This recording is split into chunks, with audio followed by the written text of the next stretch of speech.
예, 이번에는 지방부종에 대한 설명을 좀 하도록 하겠습니다. 지방부종은 영어로 리피데마라고 이렇게 얘기를 하고요. 우선은 지방부종이 발생되는 위치를 한번 부위를 좀 살펴보도록 하겠습니다. 일반적으로 지방부종이 발생되는 부위는 여러 가지 유형으로 나눌 수 있는데요.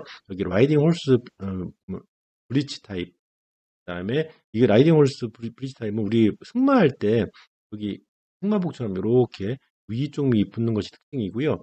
그다음에 종아리 타입, 그다음에 전체 다리 타입, 그다음에 어, 양쪽 무릎 타입. 종아리 타입과 다른 점은 이 양쪽 칼프 타입, 종아리 타입 같은 경우는 요 위쪽이 주로 많이 붙는 특징이 있고요. 지방부종이 생기는 그 특징이고요. 이 하퇴 타입, 로어 렉 타입은 전체적으로 여기가 이렇게 크게 부종이 나타나는 패턴을 지방 부종이 나타나는 패턴을 보이는 것을 이야기합니다. 그다음에 풀암 타입, 전체 팔이 전체가 붙는 타입이고요. 그다음에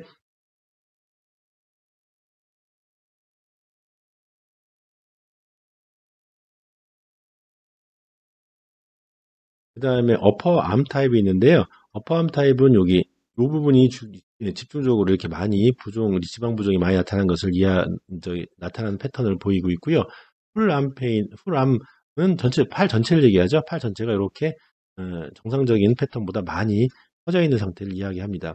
그리고 로어암 타입, 팔꿈치 아래쪽에 부종이 나타나는 패턴을 보이는 것이 일반적인 지방 부종의 패턴이라고 생각하시면 되겠습니다. 근데 이 중에서 이게 전반적으로 다 이렇게 여러 가지로 세밀하게 구별되어질 수 있지만 이 중에서 제일 많은 타입은요, 지방 부종의 특징은 이렇게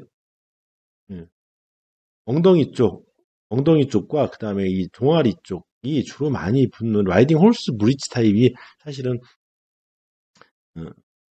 제일 많습니다. 제일 많고요. 특징적으로 이렇게 발은 붙지 않고 마찬가지로 손은 상대 쪽이 또 붙는다 하더라도 손은 붙지 않는 패턴을 갖고 있습니다. 일단 지방부종의 피지올로지 어나토미, 지방부종이 있었을 때 생리학적인 어떤 변화, 해부학적인 어떤 변화를 좀 살펴보도록 하겠는데요. 일단은 지방부종이 발생되면은 보통은 피하에 있지 않습니까? 피하. 그래서 보통 우리가 피하 지방이라고 얘기를 하는데 이 피하에는 수직 림프관이 상당히 많아요. 림프관이 상당히 많이 있다라는 거죠.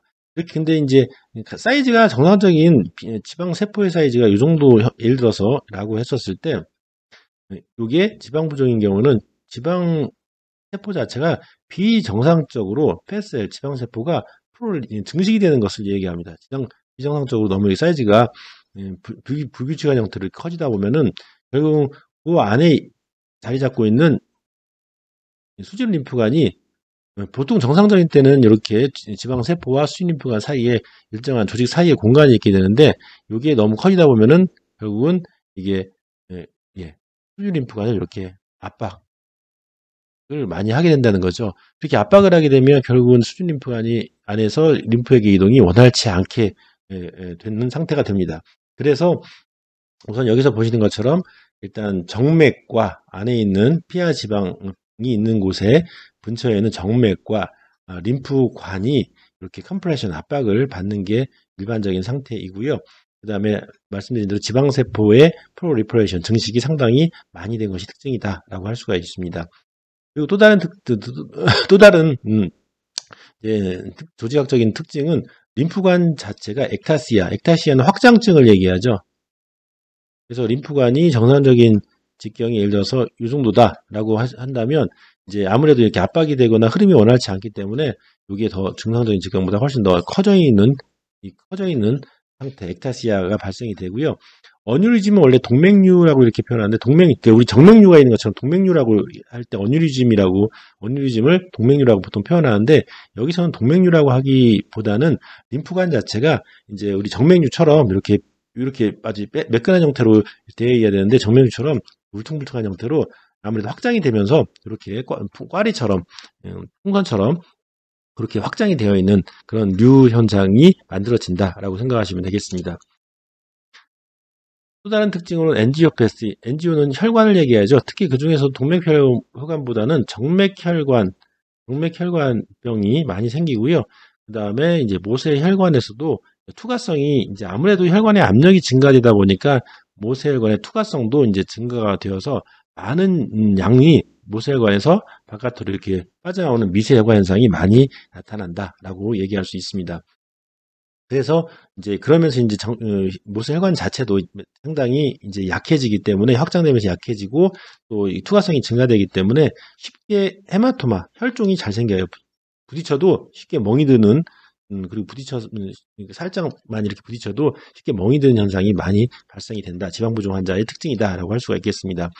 그리고 오르소스테틱 이데마, 그러니까 기립성 부종, 이렇게 서 있는 상태에서 쉽게 부종이 잘 발생이 된다. 이데마가 잘 발생이 된다. 다른 사람들에 비해서 이렇게 기립성 부종이 쉽게 더 발생이 된다라고 할 수가 있겠습니다. 그래서 정상적인 사람은 원래 림프의 양이 보통 하루에 2에서 2.5리터 정도가 되는데 up to 4리터, 그러니까 4리터 정도까지 2배 또는 뭐 2배 이상의 2배 이상까지도 이렇게 부종액이 림프의 양이 흡수가 되지 못하고 이제 거기서 많이 생성이 된다라고 생각하시면 되겠습니다. 부종이 그만큼 많이 생성이 된다라고 생각하시면 되겠습니다.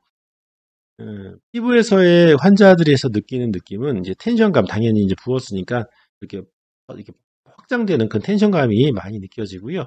그 다음에 특징 아주 정말 중요한 특징 중에 하나가 프레셔, 압력이나 터치에 상당히 피부가 민감해져요. 그래서 민감도가 상당히 피부 민감도가 상당히 증가됩니다. 그래서 만약에 이제 부종이 의심되는 이런 부분을 갖다가 이렇게 꼬집으면은 상당히 통증이 심하게 그 환자가 느끼는 것을 우리가 알 수가 있다라는 거죠. 이런 지방 부종의 특징은 이제 다이어트, 식단을 조절한다고 해서 지방 세포의 사이즈 자체가 많이 변형된 지방 세포의 사이즈 자체가 줄거나 상태가 양호해지진 않습니다. 그래서 비만과 지방 부종을 구별할 필요가 있는데 일반적으로 비만 같은 경우에는 다이어트를 하게 되면은 전체적으로 사이즈가 줄지만 지방 부종인 경우에는 다이어트를 해도 이 부종이 있는 부분의 사이즈가 많이 줄지는 않습니다. 조금은 줄겠지만 많이 줄지는 않는 것이 비만과의 차별점 또는 구별되는 특징이라고 얘기할 수가 있겠습니다. 예. 보시고 그 다음에 진단에 대해서 보도록 하겠습니다. 일단 지방 부종에 대한 진단을 할 때는 일단 제일 중요한 게 케이스 히스토리죠. 예. 과거에 어떤 패턴으로 언제부터 어떤 패턴으로 붓기 시작했는지 그런 것들을 면밀하게 케이스 히스토리를 히스토리 테이킹을 해야 되고요. 병력 체크를 해야 되고요. 그 다음에 임상적인 패턴, 이런 패턴이 있죠. 어디가 보는지 임상적인 패턴을 부종의 패턴, 위치를 보고 우리가 또 판단할 수가 있습니다. 말씀드린 대로 이렇게 일반적인 여러 가지 형태의 유형을 알 수 있지만 제일 일반적인 것은 이렇게 프록시말 쪽, 뭐 골반 주변이나 팔에서도 어깨 주변 이런 쪽이 주로 많이 붓기 때문에 전형적으로 붓기 때문에 이런 임상적인 외형을 보고도 우리가 지방 부종을 의심해 볼 수가 있다라는 거죠. 그리고 초음파 영상을 갖다가 우리가 부종이 있는 부분을 초음파 영상을 하게 되면 그 영상 자체가 이렇게 스노우스톰 패턴, 그러니까 눈발을 날리는 것처럼 이렇게 그런 형태의 패턴이 초음파 영상에 많이 보인다라고 이렇게 얘기를 합니다. 그리고 경우에 따라서 림프그래피를 이용해서 이제 림프그래피는 림프에 이제 고형제를 집어넣어서 림프관을 찍는 건데 이제 림프그래피 사진을 찍었을 때 이제 콜크 라이크 체인지 이렇게 우리 보면 그 와인 같은 거 따면 와인 콜크 있잖아요. 콜크 스크루 같이 이렇게 그 다른 부분 그것처럼 콜크 스크루 같은 이렇게 꼬이는 그 형태의 그 림프관 패턴, 림프관이 그런 형태의 패턴으로 림프그래피를 찍어보면은 보인다라고 합니다. 그래서 진단은 뭐 그런 울트라사운드, 초음파나 림프그래피 등등을 보고 진단을 일반적으로 하고 뭐 CT나 MRI 찍기도 하는데 일반적으로는 이런 것으로 많이 진단을 하고요. 그 이외에 뭐 외형적인 패턴, 그 다음에 병력을 가지고 우리가 진단을 같이 종합적으로 하게 된다라고 생각하시면 되겠습니다. 자, 그 다음에 심프톰 증상에 대해서 말씀드리면 아까 위에서 조금 설명을 드렸었는데요. 이제 압력에 되게 민감하다. 그 다음에 터치, 만지는 거에 상당히 센시티브하다라고 할 수가 있고요. 그리고 헤마토마, 혈종이 잘 생긴다고 했죠. 혈종이 잘 생긴다. 그것은 이제 모세혈관 자체가 투과성이 증가되면서 약해져서 많이 약해져서 그렇다. 그래서 그래서 이제 멍이 많이 든다라고 했죠. 그리고 아까 말씀드린 대로 올스터스 이데마가 잘 형성이 된다. 기립성 부종이 잘 생성되는 것이 일반적인 증상이라고 할 수가 있겠습니다. 자, 치료 측면에서 좀 보도록 하겠습니다. 테라피는요, CDT, 복합적 부종감소 물리치료에서 이전에 설명드렸을 텐데요. 컴플렉스 디컨제스티브 테라피, 복합적 부종감소 치료, 복합적 부종감소 치료라고 이렇게 해서 줄여서 CDT라고 보편적으로 이렇게 하고 있습니다. 그래서 복합적이기 때문에 여러 가지이죠. 그래서 첫 번째가 우리가 아시는 것처럼 MLD를 적용을 하고요. 두 번째는 이제 컴프레션, 압박. 세 번째는 엑서사이즈, 운동입니다. 네 번째로는 스킨케어. 스킨에 변화가 있기 때문에 마찬가지 스킨케어. 이렇게 기본적으로 네 가지가 복합적으로 같이 적용이 되어지면서 지방부종 환자도 일반적인 림프 부종 환자처럼 그렇게 CDT를 이용한다라고 생각하시면 되겠습니다. 근데 이제 한 가지 특징적인 것은 이제 워낙 만지는 거에 민감하기 때문에 이제 압박 같은 경우는 처음부터 적용할 수는 없고요. 왜냐하면 압박을 해놓으면 너무 아파해요. 그렇기 때문에 처음부터 적용할 수는 없고 상태가 어느 정도 안정이 되고 좋아지면 서서히 압박을 천천히 낮은 압력으로 했다가 나중에 조금 더 상태가 안정이 되면 조금 더 좀 센 압력으로 이렇게 압박하는 것을 변화를 시킵니다. 그래서 여기 보면 볼륨의 리덕션, 볼륨 감소가 되게 되면 이제 통증이 민감도가 조금 더 감소가 될 수가 있습니다. 그렇게 되면 아까 말씀드린 대로 그러면 뭐 MLD라거나 아니면 압박을 하거나 적극적인 엑서사이즈를 하는 것도 훨씬 더 가능하게 되기 때문에 일단은 볼륨을 MLD를 통해서 많이 줄여놓는 것이 매우 중요하다라고 생각하시면 되겠고요. 그 다음에 이제 이게 CDT가 일단은 뭐 기본적인 가이드라인에서 얘기하는 제일 좋은 치료 방법이라고 얘기를 하는데요. 일반적으로는 이제 성형외과에서 리포석션, 지방 흡입술이나 티메슨스 서저리, 그것도 지방 흡입술이죠. 어쨌든 리포석션, 지방 흡입술, 티메슨스 방식의 어쨌든 지방 흡입술을 되게 많이 해서 지방 부종 자체를 갖다 좀 완화시키는 형태도 많이 한다. 하지만 특징적인 건 뭐냐면 진짜 지방 흡입술만 하지는 않고요. 지방 흡입 플러스 매뉴얼 림프 드레이지 같은 테크닉을 같이 적용을 해서 지방 부종이 빨리 정상적으로 잘 안정이 될 수 있도록 하는 것이 그러니까 리포석션을 하는 지방 흡입술하는 효과를 극대화시킬 수 있는 방법이라고 이야기를 하고 있습니다. 예. 그다음 요거는 이제 지방 부종이 여러 가지 형태로 지방 부종만 있는 것이 아니고 여러 가지 형태의 다른 원인과 같이 복합적으로 나타날 수 있거든요. 그래서 지방 부종만 있다가 이제 정맥 쪽에 문제가 자꾸 발생이 된다고 했죠. 그래서 정맥 쪽의 기능까지 문제가 발생이 되면 이제 그것을 인해서 정맥 부종이 발생이 되는데 지방 부종의 근본적인 원인과 정맥 쪽의 문제로 인해서 그 부종이 발생되는 이 두 가지가 원인이 합쳐진 거죠. 그래서 리포 플레보 이데마, 지방 정맥 부종이 복합적으로 나타날 수도 있고요. 마찬가지로 리포 림프이디마, 지방 부종에서 림프 시스템이 망가지면서 지방 림프 부종으로